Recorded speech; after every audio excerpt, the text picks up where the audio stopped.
ಜಿಲ್ಲಾಡಳಿತ, ಜಿಲ್ಲಾ ಪಂಚಾಯತ್ ಸೇರಿದಂತೆ ವಿವಿಧ ಸಂಸ್ಥೆಗಳ ಆಶ್ರಯದಲ್ಲಿ ವಿಜಯನಗರ ಜಿಲ್ಲೆಯ ಹೊಸಪೇಟೆಯಲ್ಲಿ ಇಂದು ಉದ್ಯೋಗ ಮೇಳಕ್ಕೆ ಶಾಸಕ ಎಚ್ಆರ್ ಗವಿಯಪ್ಪ ಚಾಲನೆ ನೀಡಿದರು.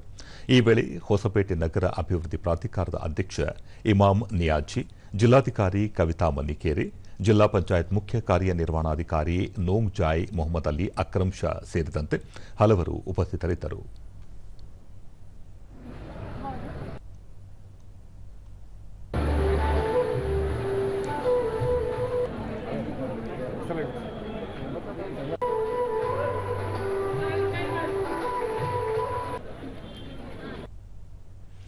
ಬಳಿಕ ಎಚ್ಆರ್ ಗವಿಯಪ್ಪ, ಉದ್ಯೋಗ ಮೇಳದಲ್ಲಿ 8,000ಕ್ಕೂ ಹೆಚ್ಚು ಸಂಖ್ಯೆಯಲ್ಲಿ ಉದ್ಯೋಗ ಆಕಾಂಕ್ಷಿಗಳು ಭಾಗವಹಿಸಿದ್ದರು. ವಿಜಯನಗರ ಜಿಲ್ಲೆ ಐತಿಹಾಸಿಕ ಮತ್ತು ಪ್ರವಾಸಿ ತಾಣವಾಗಿದ್ದು, ಪ್ರವಾಸೋದ್ಯಮ ವಿಭಾಗವು ಅಭಿವೃದ್ಧಿಗೊಳಿಸಿ ಹೆಚ್ಚಿನ ಸಂಖ್ಯೆಯಲ್ಲಿ ಯುವಕರಿಗೆ ಉದ್ಯೋಗ ಲಭಿಸುವಂತೆ ಮಾಡುವ ಯೋಜನೆ ಹಮ್ಮಿಕೊಳ್ಳಲಾಗಿದೆ ಎಂದರು.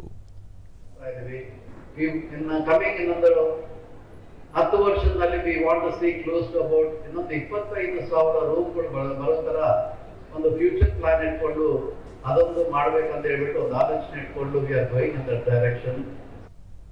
ಕವಿತಾ ಮನ್ನಿಕೇರಿ, ಯುವಕರು ತಮಗೆ ಉದ್ಯೋಗ ದೊರೆತ ಮೇಲೆ ಶ್ರದ್ಧೆ ಮತ್ತು ಪ್ರೀತಿಯಿಂದ ಕೆಲಸ ಮಾಡಬೇಕು ಎಂದು ಸಲಹೆ ನೀಡಿದರು.